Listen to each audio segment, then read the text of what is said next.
So what we have seen so far is we have looked at how to customize the tables, fields, and views.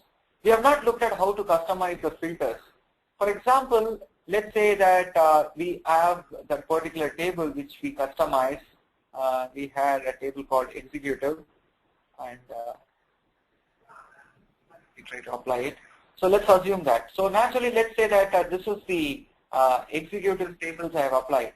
So remember, this table lists all the activities on your screen. You might want to only filter out those important activities on your screen. So what people generally do is they might have a column here called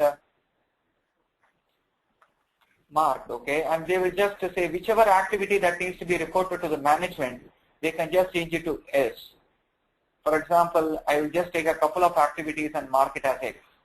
So you want that this particular view which we are going to create needs to display only those tasks where the mark is yes, and we need to use the executive table to display this current data. So what we can do is we can create a new filter. Okay, we can create a new filter. Let's assume that the name of the filter is also executives, and I'll say the name of the field is marked, and if it equals yes, it should be listed.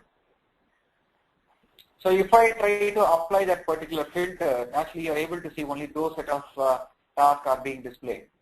So if you want the summary task also to be displayed, naturally you can say show related summary task. So what people generally do is they don't disturb the current view. So what they do is they go back to the, they create a new view for executives where they use a new table for executives, and they try to use the filter what they have applied. So the benefit is whenever there is a requirement for you to, let's say, whenever there is a requirement for you to report to the executives, just people go to the views and they just apply the executives view. Naturally, it will apply the right filter, the right table, so that the list of activities that needs to be monitored are automatically shown.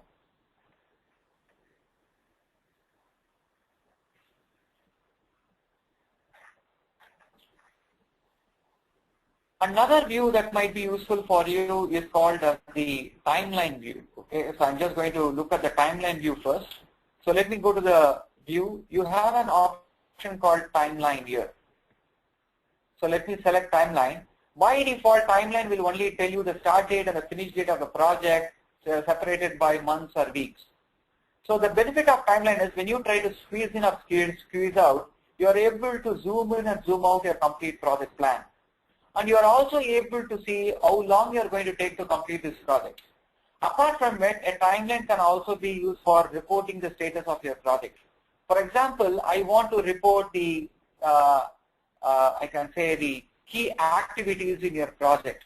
Let's say that the summary activities in your plan. Let me select those summary activities first.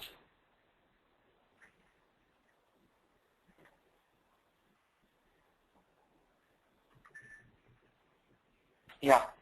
So let's say I selected a few set of activities.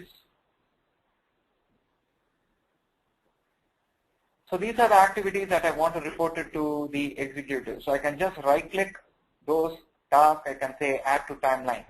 So the moment you say add to timeline, depending on how long those activities take, a bar is automatically drawn in the timeline. So once you select the timeline, you can see on the format ribbon, you have a few options through which you can customize the colors and these details displayed in the timeline. For example, I can give a different color to each of these bars.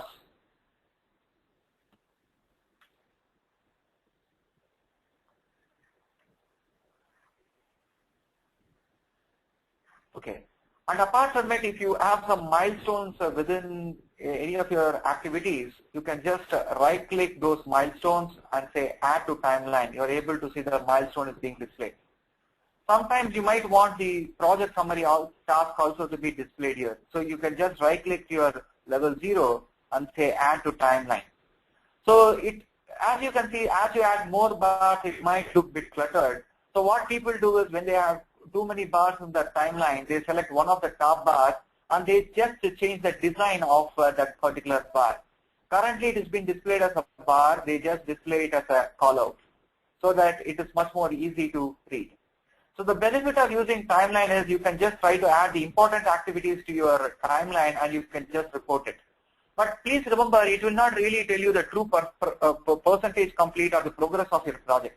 It will only tell you the set of activities, and it would be very easy to communicate to your executives. The second point is it will not tell you the baseline data with respect to your current project.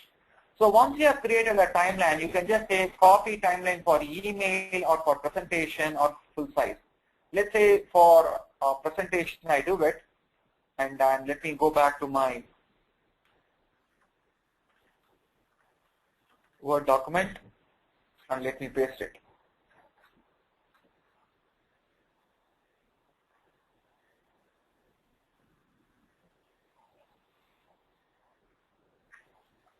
I hope you are able to see that the timeline gets automatically displayed on your Word document, and you can just paste it in a presentation or in Word documents based on your requirement. So this is the benefit of using the timeline view. Okay, so before we move on to the other options, right, I think we will first look at the tabular reports and the visual